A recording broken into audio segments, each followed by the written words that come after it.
Que a paz de Jesus seja no teu coração.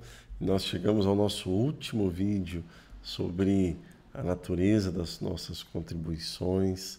E só relembrando, né, no primeiro vídeo a gente falou sobre a visão de Jesus, né, como Jesus lida com esse assunto, como ele pensa, como ele ensina, como ele orienta sobre esse assunto, né, sobre a importância da gente não estar apegado às questões materiais, né, aos recursos dessa terra, mas usar de generosidade, né, o cuidado com a avareza.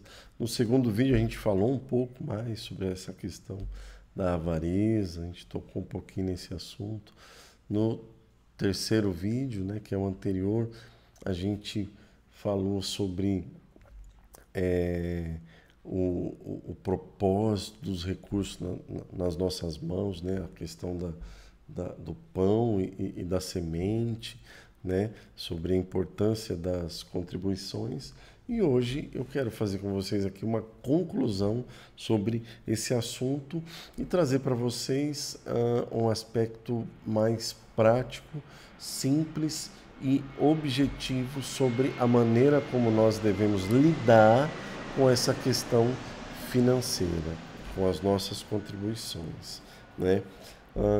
Nós lemos o texto de 2 Coríntios capítulo 9, que fala ali sobre generosidade, liberalidade, e eu concluo com vocês aqui trazendo assim 4 princípios que eu penso que são assim norteadores para as nossas contribuições, né?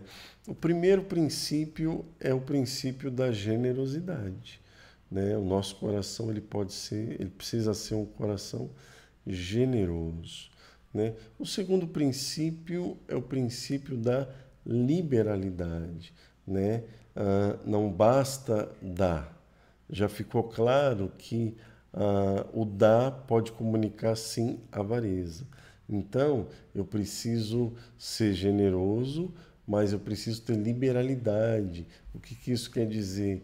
Que Deus ama quando a gente dá com alegria, com o coração, sabe, comprometido com aquilo, sabe, com o coração amoroso e feliz por poder participar daquilo que Deus está fazendo.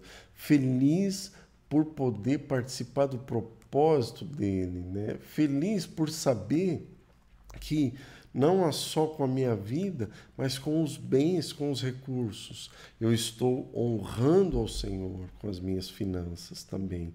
Então, para isso, os princípios são generosidade, liberalidade. Um outro princípio que precisa ser observado é a proporcionalidade, né? Certa vez Jesus disse assim: olha, se a vossa justiça não exceder a dos fariseus, você não é digno do reino dos céus. E os fariseus, eles eram cumpridores da lei. Então, nesse aspecto das contribuições, eles davam ali os seus dízimos, era os 10%. Então, quando Jesus fala que a nossa justiça precisa exceder a dos fariseus, a gente precisa compreender que isso também tem a ver com essa proporcionalidade, né? Nós precisamos olhar para a nossa condição financeira, para os recursos que nós temos e planejar a nossa contribuição dentro de uma proporcionalidade.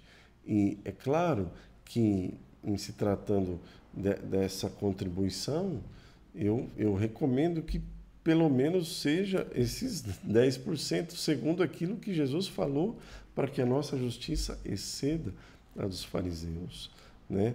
Agora, que cada um possa orar sobre isso, né? Mas que haja generosidade, liberalidade, proporcionalidade e também regularidade, constância, né? Uma firmeza de propósito, que assim seja a nossa vida de contribuição, que a gente não negocie isso por nada. Seja algo no nosso coração muito bem claro, definido, consolidado, né?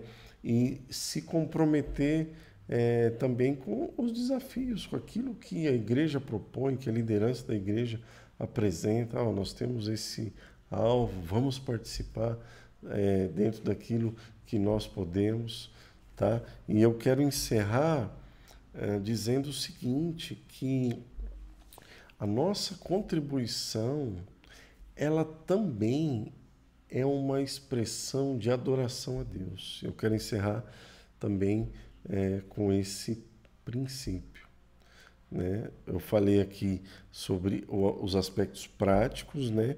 Que são a generosidade, liberalidade, proporcionalidade e a regularidade e constância, né? São aspectos práticos. E quero também falar sobre o que está por trás, né? Dessa nossa contribuição, que é a nossa adoração. E eu lembro de um momento lá, quando o povo de Israel estava cativo no Egito, e Deus fala com Moisés, né, que ele iria libertar o povo do Egito, né? E Faraó começa a negociar com Moisés. Eu não sei se você vai se lembrar, né, mas nos primeiros capítulos de Êxodo, quando Deus fala para Moisés que ia tirar, e Moisés vai até Faraó e fala assim: olha, deixa o meu povo ir, porque nós queremos prestar culto ao nosso Deus. Nós queremos celebrar para ele uma festa, então a gente não quer ficar aqui. E é importante a gente compreender que o Egito, ele é um tipo do mundo, desse sistema. O Egito tipifica o mundo em que nós vivemos, né? O Faraó tipifica Satanás, nosso adversário. E Faraó começa a negociar com Moisés e fala assim: Moisés, vocês não vão, não é para ir. Até que Moisés fala: não, a gente quer ir. E aí Faraó endurece e vem praga, até uma hora que Faraó fala assim: então tá bom. Então faz o seguinte, vai só os homens. As mulheres, as crianças e os bens ficam. Aí Moisés: não, vai todo mundo. E aí então eu não deixo. Aí praga de novo. Aí Faraó chega para Moisés mais uma vez e vai negociando. Quando chega lá no capítulo 10, eu vou ler aqui a última instância dessa tentativa de negociação de Faraó com Moisés. E eu quero concluir com esse ensino aqui, né? E Êxodo 10, 24, diz assim: então Faraó chamou a Moisés e lhe disse: ide, servi ao Senhor. Fiquem somente os vossos rebanhos e o vosso gado. As vossas crianças irão também convosco. Respondeu Moisés: também tu nos tem que dar em nossas mãos sacrifícios e holocaustos que ofereçamos ao Senhor, nosso Deus. E também os nossos rebanhos irão conosco. Nem uma unha ficará, porque deles havemos de tomar para servir ao Senhor, nosso Deus, e não sabemos com que havemos de servir ao Senhor até chegarmos lá. Então, Faraó tenta negociar com eles. Não vai, os homens, ficam as mulheres, as crianças e rebanhos. Depois fala: não, então tá bom, vai os homens e as mulheres, ficam as crianças. E Moisés: não. Então tá bom, pode ir todo mundo. Vai, os homens, as mulheres, mas os rebanhos ficam, ou seja, os seus bens ficam.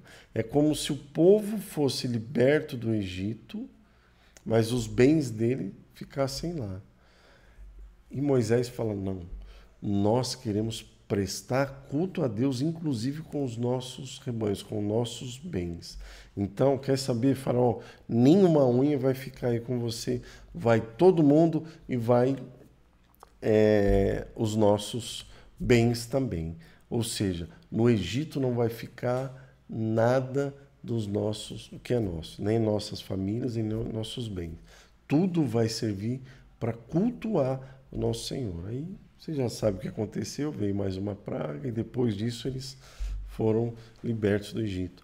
Então, os nossos recursos são uma expressão de culto ao Senhor também, de adoração a Deus.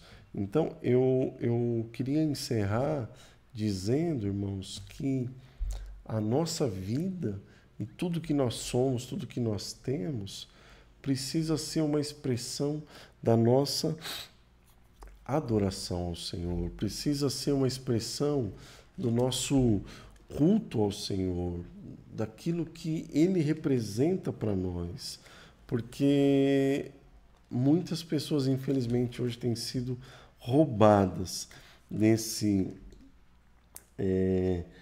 aspecto, né, das suas contribuições. Então eu quero encerrar aqui esses conteúdos sobre a nossa contribuição. Depois a gente possivelmente vai falar de outros aspectos da contribuição, né, ensino mais focado em alguns pontos disso.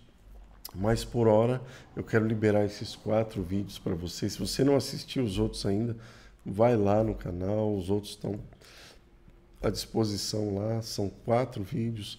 Então, meus amados irmãos, eu oro aqui, clamando para que o Espírito Santo traga revelação ao coração de todos aqueles que assistirem esse conteúdo e sejam ministrados pela palavra do Senhor. Se alguém tem sido afligido pelo medo, pela avareza, que haja libertação na sua vida, no teu coração, em nome de Jesus, e você possa fluir com liberdade nas suas finanças, com um coração livre para ofertar, para entregar, para ser participante, com alegria e com honra de tudo aquilo que Deus está fazendo.